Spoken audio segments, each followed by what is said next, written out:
The Gospel of Gold by G.S. Lewis. Chapter 29. Walk by the Spirit.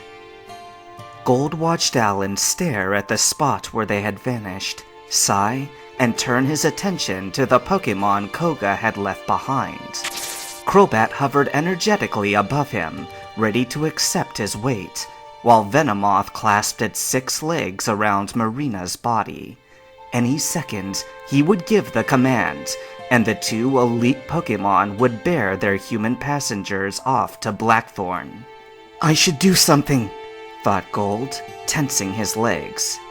Now that Claire, Apollo, and the elites are gone, it's just me and Alan.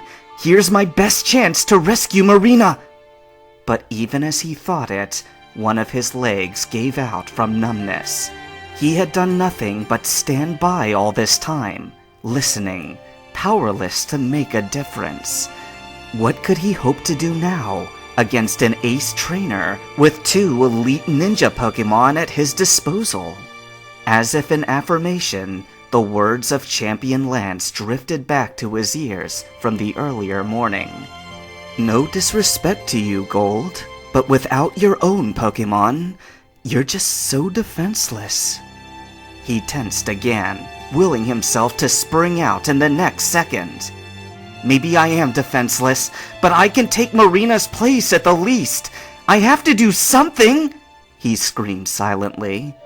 Still, he held back, for even if Marina was set free, Koga had Jinichi. What bargaining power would remain to free him? For that matter, what guarantee did he have that either of them would actually be permitted their freedom, now that they had been officially abducted? Here were lines crossed that could no longer be uncrossed. Sorry, Marina, Alan apologized quietly. He raised his arms in a readied pose, and Crobat latched onto him like a backpack. Gold watched, panicked but frozen, as he lifted off on 4 fluttering wings that, in the dark, seemed to be his own. Venomoth flapped after him, bearing Marina, until they were all lost to the black night sky. Sorry, Marina, echoed Gold at last, climbing out of the bush and onto the tamed grass. He felt hollow, useless, and altogether miserable, despairing in his smallness. All that Spirit had told him, that he had told others, was absent from his mind, or half-remembered only as wishful thinking. He forgot that he served a power beyond death, beyond physical limits. He forgot that he was not only called, but chosen with a purpose, and that everything would be all right in the end. All he could think about was how easily Dragonite had been overcome, and Lance, its master, before the sheer might of the League Rocket Coalition. Marina's faith in the champion had been childlike and pure, much like her need for the hug from Gold. In both aspects, it had proven ill-founded. Neither of them could protect her. What good have I been? Gold wondered numbly. What can I hope to do against such power? A cold breeze wafted over Gold. He looked up with disinterest to see himself standing before the mouth of a mountain cave. Exactly when he had started to walk, or for how long he had been carried away in his thoughts of despair, he could not guess. But here, the outside trail ended, and any further progress would be made through the ice path that Alan had mentioned.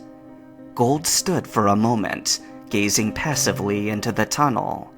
It was brighter than he perhaps expected, for the inner walls were smoothly coated with ice that refracted whatever light the moon had to give. If he was to go in, passage would likely prove more difficult than through a dim house of mirrors, but it would be possible.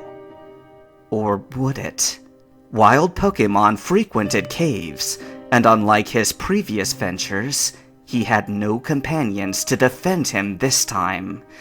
Yet, despite the certain danger, Gold felt himself dulled and apathetic, and some silent command urged him onward. The idea that he was utterly inconsequential weighed upon him like an anchor, almost hypnotizing him and muffling his common sense. If the thought of turning back occurred to him, it was dismissed upon conception. Trance-like, he shuffled into the icy maw of the cave. Slowly. The stone floor grew slippery with ice. Gold traversed it with his eyes downcast, placing his footing gently and firmly with each step. It was not careful movement. Presently, Gold had no more care to give than a sleepwalker, but it was machine-like, slow, and efficient. Gold did not even realize when he was off the ice again and about to collide with the glazed wall. The sudden, solid bump brought a startling pain that jerked him out of his stupor, so that he looked up to see his own reflection mirrored in the ice. There was something behind him, made of darkness, in the shape of a great black swan. With a burst of fear, Gold whirled around and looked behind him. Nothing was there. I am here. You were wrong to doubt. The voice came plainly from in front of him, though he knew it couldn't be the proper point of origin. Gold looked back at his ice reflection, and there again was the black swan, with its massive wings stretched wide over his head. Better now? It asked in a mocking voice. Will you do whatever I tell you?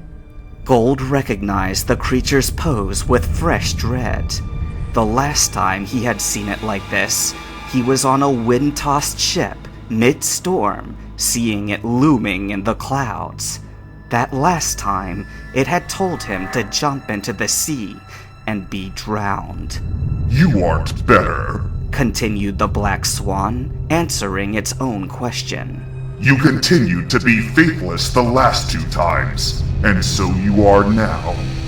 Now, Gold could see the creature's silver eyes, slitted with hate, boring down on him. Even through the reflection, he felt the pressure of its malevolent gaze, like it was staring directly at him. He knew this thing by name, but to speak it would be mortal folly.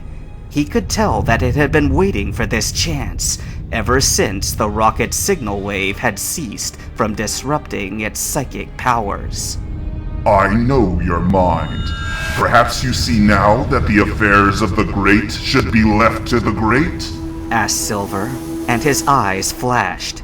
The masked image of Will, the psychic elite, was suddenly kneeling beside Gold's reflection, clutching his head in pain, just as Gold remembered him doing. Silver had been present for a while now, and it had been torture to the hypersensitive master. I could have given away your little hiding spot, Silver continued scornfully. I could have let the League take you right then and there. But working with enemies is a human practice that I will not descend to. Those who do so disgust me. The League, the Rockets, the 2 women who enslaved dragons and dark types. I will see that they all suffer in their turn. Gold shivered. It was getting colder. Either that, or the frost in the air was finally demanding to be felt. Silver seemed to notice, for his eyes blazed, and Gold was dragged back deeper into the murk of his hypnotic presence. You have seen what I can do, he uttered, his voice a thickening echo. My enemies, your enemies, leave them all to me, for you can do nothing of your own. Stay here, forever, and I will finish the work.